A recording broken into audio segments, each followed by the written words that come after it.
Hey, Slider Crusaders, we went to Donald Trump's rally in Orange County last night, and we got some thoughts. First, to the protesters who thought it would be a good idea to bring Mexican flags to your protest. What are you doing? We asked everyone carrying the Mexican flag, why are you doing that? And all the answers were pretty much stuff like, well, I'm proud of my heritage. Sure, but you live here. Why'd you choose to bring in a Mexican flag? Because we're representing la raza, man. That's why. Oh, what's the raza mean? The Mexicans, man. This was trying to build the border.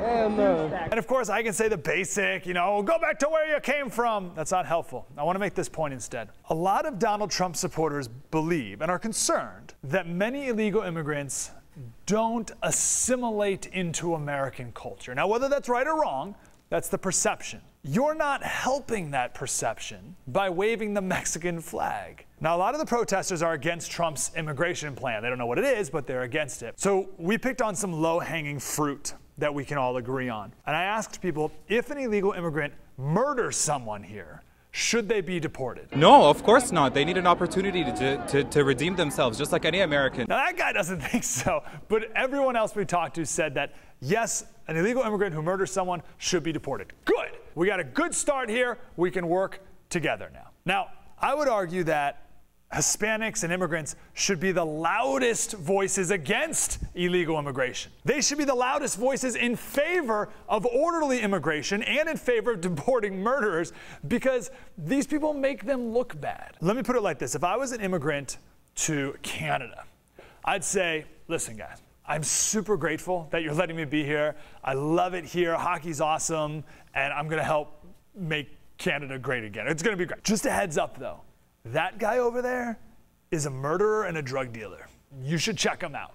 I would do that because I wouldn't want to be lumped in with that guy. We're both immigrants. That's our connection. But I want nothing to do with him. I don't want to be judged based on his actions. So I'm going to be the loudest voice against him because he's going to make me look bad, whether that judgment's fair or not. I want a legal, orderly process to immigrate into Canada so I don't get falsely accused by association. Does that make sense? And I think the same is true for immigrants coming into America as well. You would think those immigrants, people here, Mexicans, Hispanics, would be the loudest voices against bad people coming in here. But I guess that was too much for the people who we talked to, at least at the anti-Trump protesters. They'd rather just hate Trump and end it there.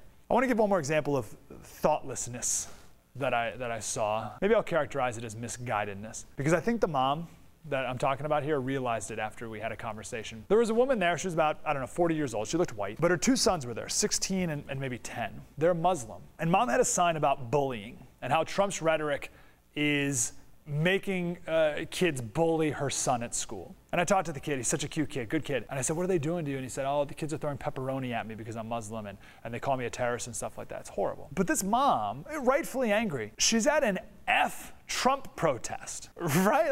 Like everyone around her is holding F Trump signs, screaming at police officers and Trump supporters. And she's complaining about bullying, but she's a bully. Right, what is she teaching her kids? And you're telling your kids that it's okay to yell F you to people you disagree with. Isn't that right? I mean, kids are yelling bad things at her son. They're bullying her son. But then she turns around and teaches them that it's okay to yell F you at people you disagree with. Her older son, 16-year-old son, was even holding a sign that said F Trump. Listen to this excuse. We did the same thing, but we're not using the profanity as they do. It's pretty close. Trump.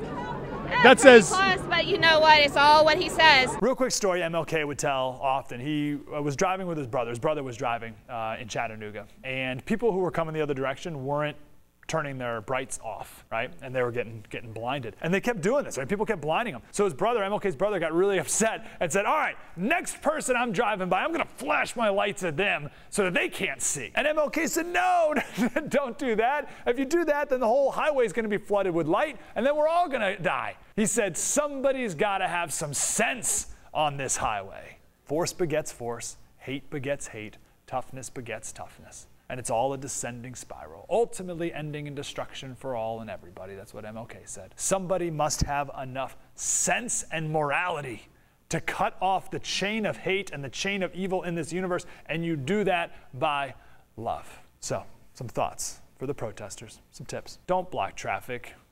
You're just enraging everyone against you. Don't wave the Mexican flag. You're not going to make any friends doing that. And don't teach your kids to fight hate with more hate. Whatever you put out there, you're going to get back. When are we going to learn that lesson?